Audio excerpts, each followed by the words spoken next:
তিনটি প্রশ্নের উত্তর দিতে পারবেন না। আপনি যত বড়ই বিদ্বান হন, আমাদের তিনটি প্রশ্নের উত্তর আপনি দিতে পারবেন। যদি না ভাগবত আসরে আসেন, গীতার বাসরে না আসেন, আপনি জগতের তাবৎ বিদ্যা অধিগত করেও তিনটি প্রশ্নের উত্তর আপনি জানতেই পারবেন না।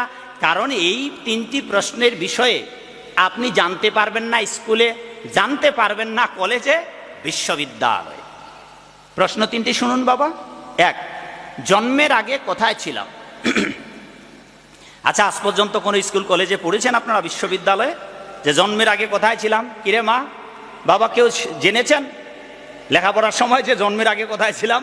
এই বিষয়ে একটা প্রশ্নের উত্তর। প্রথম প্রশ্ন, জন্মের আগে কোথায় ছিলাম। দ্বিতীয় প্রশ্ন, কেনই পৃথিবীতে এলাম।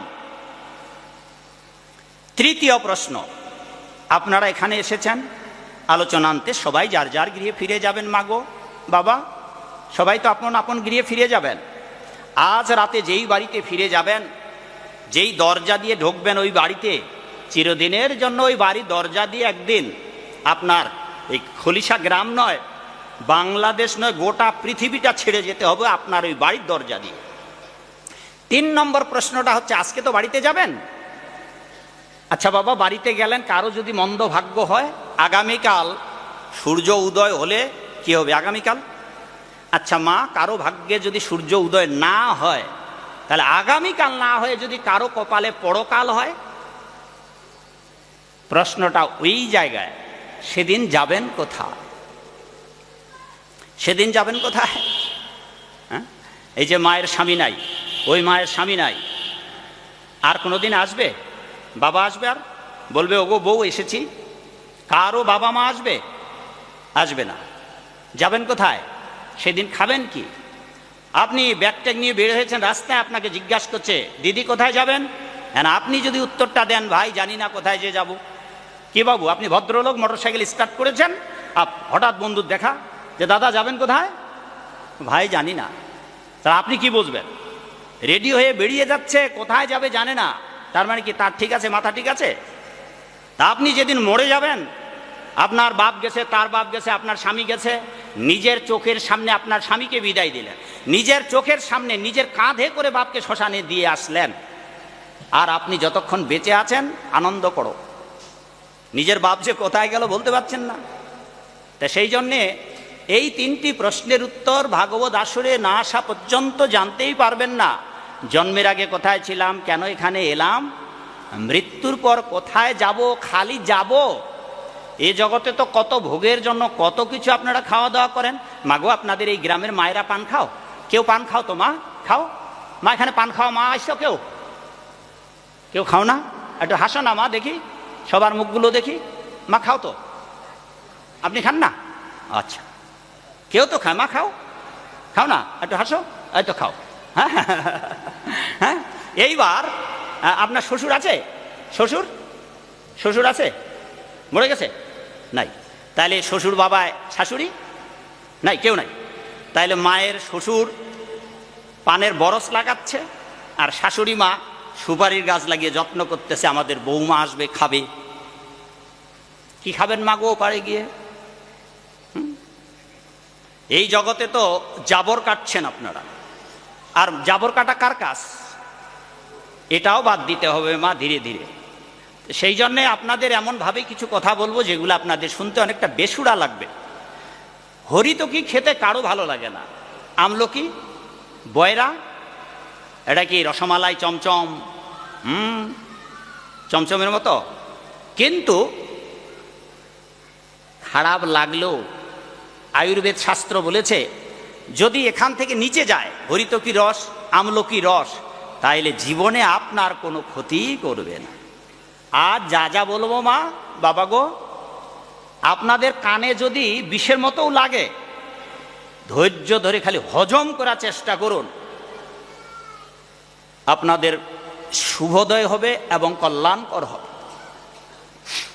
আমরা জানি না এই তিনটি প্রশ্নের উত্তর আমরা কোথায় যাব। তা আমাদের অবস্থাটা দৃষ্টান্ত দেওয়া হচ্ছে যে কসাইখানার ছাগল, একটার পর একটা পালাক্রমে যেমন গলা কেটে চামড়া ছুলে কেটে কেটে মাংস বিক্রি করা হয়, আর কসাইখানার ওখানে যদি আরো ছাগল থাকে, এই ছাগলগুলোকে যদি ঘাস পাতা গাছপাতা খেতে দেন, ওরা নির্বিঘ্নে খাবে, ওরা জানে না যে এরপর ওদেরও পালা। তেমনি করে আমাদের এই জগৎ সংসারের মানুষদের অবস্থাটা হয়েছে, নিজের চোখের সামনে মরে যাচ্ছে আর আপনি বেঁচে আছেন দম্ভ অহংকার নিয়ে। দূরছাই ভগবান বলতে কিচ্ছু নাই, আরে সাধু কোথায় দিলে মন, ভিটে বাড়িতে গাছবে বন, ওসব দরকার নেই। এই সব ভেবে আপনি মন কলায় খাচ্ছেন, কিন্তু আপনি ভাবতেইছেন না যে আপনার পরিণাম কোথায় এবং আপনি শেষ পর্যন্ত যাবেন কোথায়। এটা তো সত্য বাবা, আমরা তো সবাই মরবো, যাব কোথায়? হ্যাঁ, তা আপনার অবস্থাটা হবে এইরকম নির্বোধ এক জামাইয়ের মতো, যে বিয়ে করেছে, বিয়ে করবার পর প্রতিবেশীকে জিজ্ঞাসা করছে, ভাই আমার শ্বশুর বাড়ি কোথায়? আচ্ছা, বিয়ে করার পর কেউ যদি বলে যে আমার শ্বশুর বাড়ি কোথায়, কোন পথে যাব ভাই আমার শ্বশুর বাড়ি, তো সে যেমন মরবার পর যাবেন কোথায় এর উত্তর যদি আপনাদের কাছে রপ্ত করা না থাকে, তবে তো বড়ই দুর্ভাগ্য মাগো। সেদিন যাবেন কোথায় আর খাবেন কি? এই জগতে 80 বছর 100 বছর বড্ড জোর, 100 বছর এখন বাঁচে না অধিকাংশ মানুষ, আর চলে গেলে আর 1000 বছরে আসবেন না। যাবেন কোথায়, খাবেন কি, কোনো চিন্তা নাই। সেই জন্য আচার্যরা বলেছে এই জগতের অধিকাংশ মানুষদের অবস্থাটা ঠিক কসাইখানা ছাগলের মতো। চোখের সামনে একটাকে কেটে টুকরা টুকরা করে মাংস বিক্রি করছে, আর ও বেটা ছাগল, ও আরামে খাচ্ছে, নিজের জন্য পরিণামটা ভাবছে না। তা আমাদের অবস্থা এই। সেই জন্যেই যুধিষ্ঠির মহারাজ যক্ষরূপী ছদ্মবেশী যে তাকে প্রশ্ন করেছিল, যে কয়েক ভাই জল খেতে গেল না, সেখানে প্রশ্ন করেছিলেন অনেকগুলো, তার মধ্যে একটি প্রশ্ন করেছিলেন, জগতের সবচেয়ে আশ্চর্য কি? এই যে বাবা, সবচেয়ে জগতের আশ্চর্য এটাই, চোখের সামনে লোক মরে মরে যাচ্ছে, নরকে যাচ্ছে, আর যারা বেঁচে আছে তারা মৃত্যুকে ভুলে যাচ্ছে। ওরা বুঝতেই পারছে না যে একদিন ওদেরও মৃত্যু হবে। অবস্থাটা অনেকটা ভাগবতের ব্যাখ্যার মতো, চৈতন্য চরিতামৃতকার কবিরাজ গোস্বামী দাসের ব্যাখ্যার মতো, যে ব্যাং যেমন ডাকাডাকি করে, ব্যাং ডাকাডাকি করলে, আচ্ছা সাপকে কি খোঁজার লাগবে বাবা, ব্যাং কোথায় আছে, কিরে মা সাপকে খোঁজার লাগবে? তো বললেন যে যারা এই জগৎ সংসারে থেকে গোবিন্দের কথা না বলে সারাক্ষণ আগডুম বাগডুম আগডুম বাগডুম সংসার, স্ত্রী পুত্র পরিবার পরিজন, ভরণ পোষণ, চাকুরি বাকুরি, ব্যবসা বাণিজ্য, দোকানপাট, এই নিয়েই যারা বক বক বক বক বক বক করছে, তাহারা জিহ্বা, ব্যাং জিহ্বা। আর ব্যাং যদি এরকম ডাকাডাকি করে তো কাল ভুজঙ্গ মৃত্যুরূপী কিরে মা সাপ এসে জীবন্ত খেয়ে ফেলে। তেমনি করে জগৎ সংসারে আমরা কেটে আনন্দে ফুর্তি করে দিন যাপন করছি বাবা। কোন সময় রাত আসবে, দিন যাবে, আর আপনি যদি মরে যান। সচরাচর ঘুমন্ত মানুষ প্রায় অর্ধমৃত বাবা, আমরা অর্ধমৃত। তাও যদি আবার নাক ডেকে ঘুমানোর অভ্যাস কারো থাকে, এইরকম গরমের দিনে খাট ধরে বাইরে বের করলেও টের পাবে না। এইবার যখন রাতে বাড়িতে গিয়ে ঘুমাবেন মা, তা আপনি বিয়ের বাড়িতে ঘুমাইছেন, শ্বশুর বাড়িতে ঘুমিয়েছেন, না মধুর বাড়িতে, মাথাটা কোন দিকে দিয়েছেন বলতে পারবেন? তার মানে কি ঘুমিয়ে যাওয়া মানুষ প্রায় মৃত। আর আপনার যদি সূর্য উদয় না হয়, আগামীকাল না হয়ে আপনার পরকাল হয়ে যেতে পারে। মৃত্যুর কথা আমাদের সব সময় ভাবতে হবে, কারণ মৃত্যু যে কোনো সময় হতে পারে যেহেতু। আর কেন ভাবতে হবে? এই জন্যই নিরন্তর কৃষ্ণ কথা ভাবতে হবে, যাতে করে মৃত্যুর সময় আমরা কৃষ্ণকে মনে রাখতে পারি, মৃত্যুর সময় যেন আমরা কৃষ্ণকে ভুলে না যাই। তাই নিরন্তর কৃষ্ণ কীর্তন করতেই হবে, যাতে করে মৃত্যুর কালে আমরা ভগবানকে ডাকতে পারি। আপনারা ভাগবতের কাহিনী শুনেছেন, রাজা ভরত অন্তিমকালে হরিণের চিন্তা করতে করতে হরিণ হয়ে গেল, রাজা পুরঞ্জন নারীর চিন্তা করতে করতে নারী হয়ে গেল। সহজ মূল্যে ভগবত প্রাপ্তি। আপনি গোবিন্দের চিন্তা করবেন, গোবিন্দের কাছে যাবেন, ঠাকুরের চিন্তা করবেন, ঠাকুরের কাছে যাবেন, কুকুরের চিন্তা করবেন, চতুষ্পদ কুকুর হয়ে ঘেউ ঘেউ করে ঘুরে বেড়াবেন। সহজ মূল্যে ভগবত প্রাপ্তি কেবল অবস্থার, change your attitude, change your life. ইংরেজিতে একটি ডায়ালগ, একটি সংস্থার, তা হচ্ছেই যদি আপনি নিজেকে পরিবর্তন করতে চান, পরিবর্তন করুন, জীবন বদলে যাবে। আপনারা যে ভাগবত আসরে এসেছেন বাবা, এখন যা শুনবেন তা শুনে যদি নিজের পালন না করেন, তাহলে ভাগবত আসরে আসার দরকার নেই। যেমন ছিলেন তেমনই যদি থাকেন, ভাগবত আসরে থেকে জানবার পরে বাড়িতে গিয়ে যদি অমনি থাকেন, তাইলে নিজেকে আপনি ভালো মানুষ করতে পারবেন না।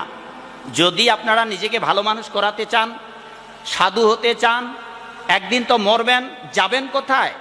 দুটো জায়গা আছে, হয় আপনাকে স্বর্গে যেতে হবে, নয়তো নরকে যেতে হবে। এই দুটার মধ্যেই আপনি যাবেন। যদি গোবিন্দের ভজনা না করেন তবে বৈকুণ্ঠে যাওয়া হলো না, বারবার এই জগৎ সংসারে আপনাকে আসতে হবে। গতাগতি পুনঃ পুনঃ ভবেৎ। ভগবদ্গীতার ভাষায় ভগবদ্গীতায় বলেছেন, যে জন্মেছে তাকে মরতে হবে, যে মরেছে তাকে জন্মাতে হবে। যাবৎ জীবন তাবৎ মরণ, যাবৎ মরণ তাবৎ জননী জঠরে শয়ন। বারবার জন্মাতে হবে, বারবার মরতে হবে, বারবার মরতে হবে, বারবার জন্মাতে হবে। ততদিন পর্যন্ত জন্মাতেই থাকবেন, মরতেই থাকবেন, মরতেই থাকবেন, জন্মাতেই থাকবেন, যতদিন পর্যন্ত মন কৃষ্ণ পদারবিন্দয়। যতদিন পর্যন্ত আপনি গোবিন্দের চরণে আত্মসমর্পণ করে ভগবানের ভক্ত হতে না পারবেন, ততদিন পর্যন্ত ভগবদ্গীতায় বলেছেন গতাগতি পুনঃ পুনঃ ভবেৎ। বারবার এই কাল চক্রে আপনাকে পতিত হতে হবে।